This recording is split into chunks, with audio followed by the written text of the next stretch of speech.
Welcome to Life is for Living. I'm your host, Kylee Buckley, and I'm here with David J. Riddell from the School of Living Wisdom. Welcome, David.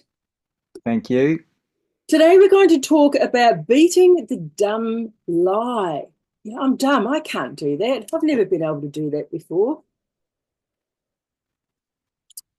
It's a problem. It's a big problem, especially for children when they are either building confidence in their own intellectual ability or losing confidence in their own intellectual ability.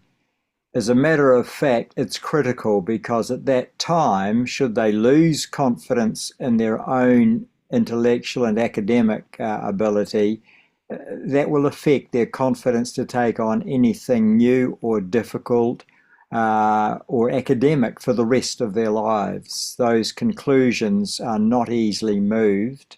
I liken it to breaking your backbone in childhood and being weakened for the rest of your life.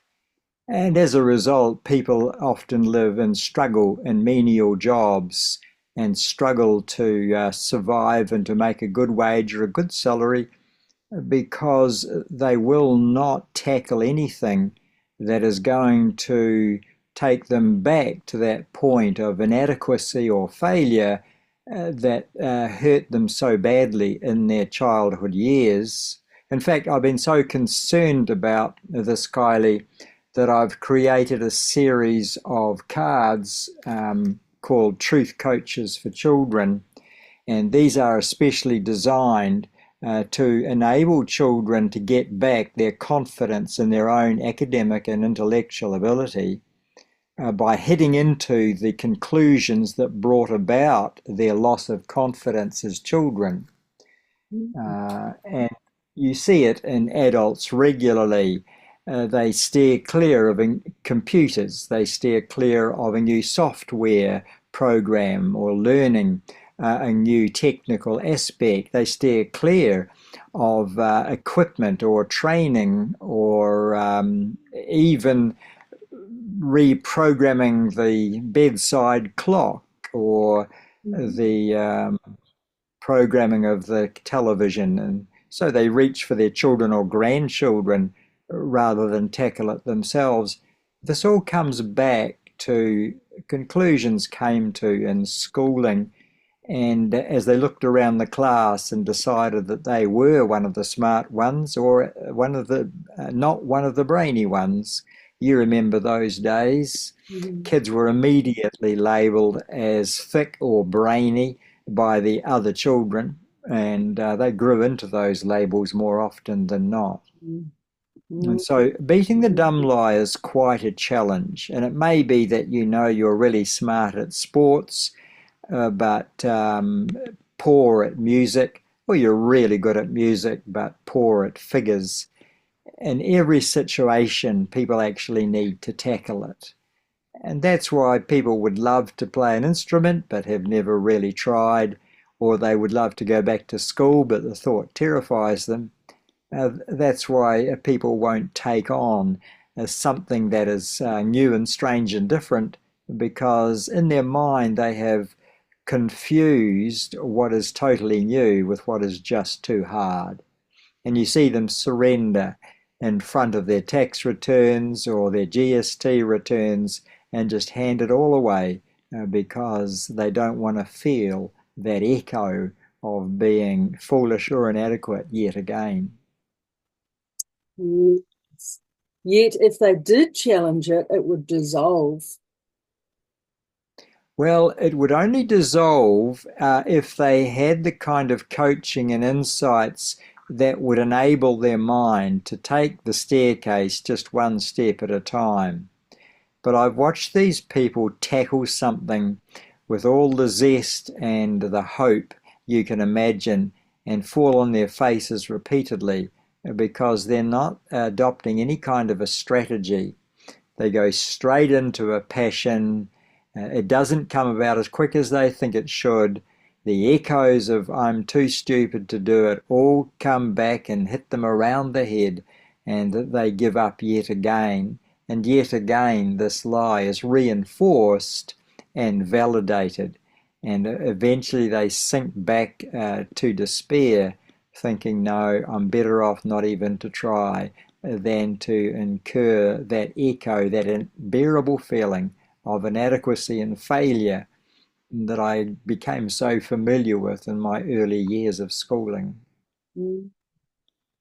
Well, here's some points that you've got. You've got a number of these here. We're talking about your book, the first one, page 12, for those that have it. I'm only as dumb as I believe. The fact is that this belief has now become the determining factor, not the degree of intelligence that I was born with. It's such a self-fulfilling prophecy, isn't it? The Mm. moment you decide that you're a bit thick or a bit too stupid or a bit too dumb to get your head around it, uh, then that prophecy kicks in and you wind up talking yourself out of it. And that's why those books were such a success. Backgammon for Dummies, Computers for Dummies, Theory of Music for Dummies, because so many people thought, well, that's me, I'm a dummy, this should be the book for me. It didn't work in Germany, though, funnily enough, because the Germans don't consider themselves to be dummies. They consider themselves to be smarter than average. And so they didn't buy the book, and it was a complete flop in that country. But Uh, the Western world thrived on it.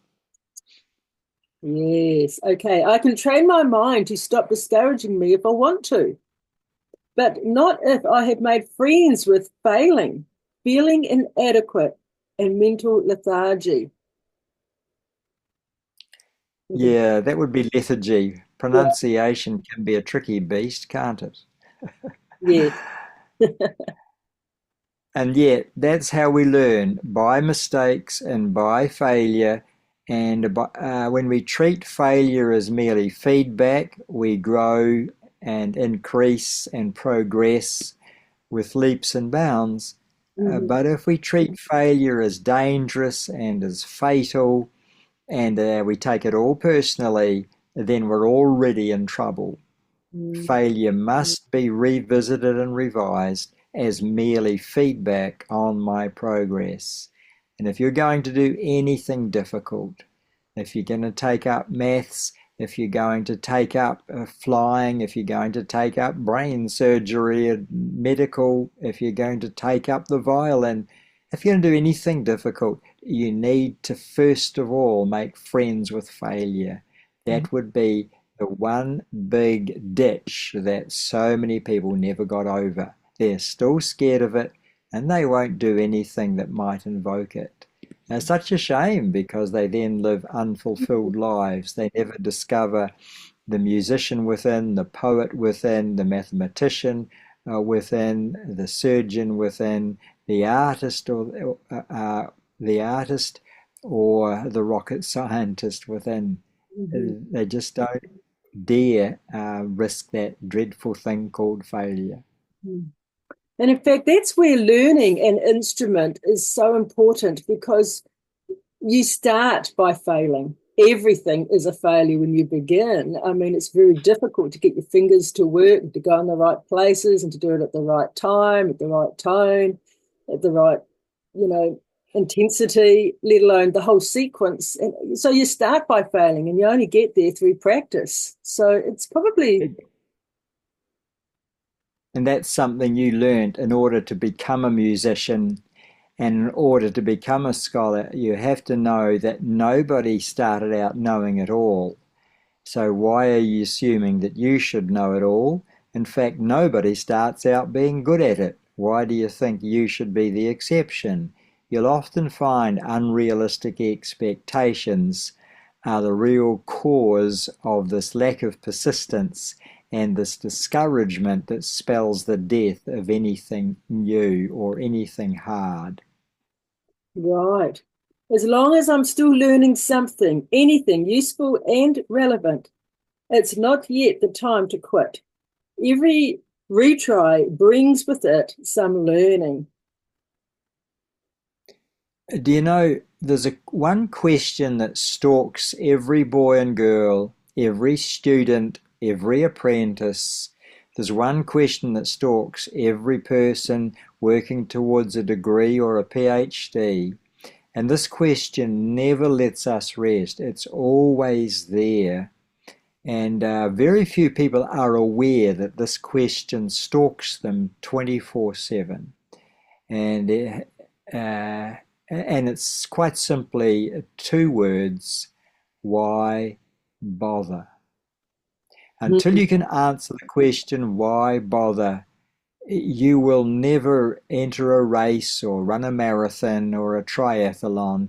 You'll never attempt to write a book or learn a program. You'll never even learn to bake or cook or sew or plant a veggie garden if you haven't first answered that question, why bother? And when you're trying to motivate your children or your teenagers, your ability to Lord bless you, your ability to motivate your children depends on your skill at explaining to them why they need to bother, why they should bother, why they can bother.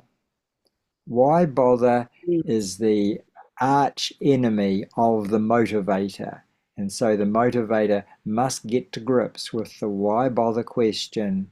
With every client that I have to address this issue. Why bother learning how to handle your anger or communication or conflict or negotiation or goal-setting skills? Why bother is a question that counsellors all have to take very seriously, and so do mums and dads. Yes. Yes, it's very good. Okay, just feeling dumb isn't evidence that I am. It's only an outdated feeling and should be argued with until it gets the message that it's no longer in charge. Well, we're in a generation and in a culture today that puts feelings at the top and everything comes behind them. And unfortunately, feelings are fickle, they're inconsistent, they're mercurial, and as a result, we're not big on persistence, we're not big on stubborn adherence to lessons, we're not really big on staying with it until we get there, especially if we're doing emotion-based, emotion-driven reasoning. We have to act on principle, and we have to at some point decide, I want this goal, I want this outcome, I want this purpose fulfilled in my life, and so I need to persist until I get there. I still got to address the why bother question. I've been known to run a marathon, and the whole time there was only one thought going over in my mind. And I'm embarrassed to admit it was the question, why am I doing this? But it's a question you need to ask because a marathon takes some effort. Yeah. And for me, most of the day. So I need to answer that question before I even start, or I'm going to run not in triumph, victory, and positive thinking. I'm going to run that thing in pessimism and discouragement. And it will not be a fulfilling exercise if I don't know why I'm bothering. Very true. And hey, for the depressed person, we've got to address the issue, why bother getting out of bed? Why bother getting a degree? Why bother doing a course and then sitting an exam? It's got to be worth it, but only if you believe in your future and if you believe in yourself. Is the goal worth the effort? We can beat anything pretty much as long as the answer is yes. Purpose.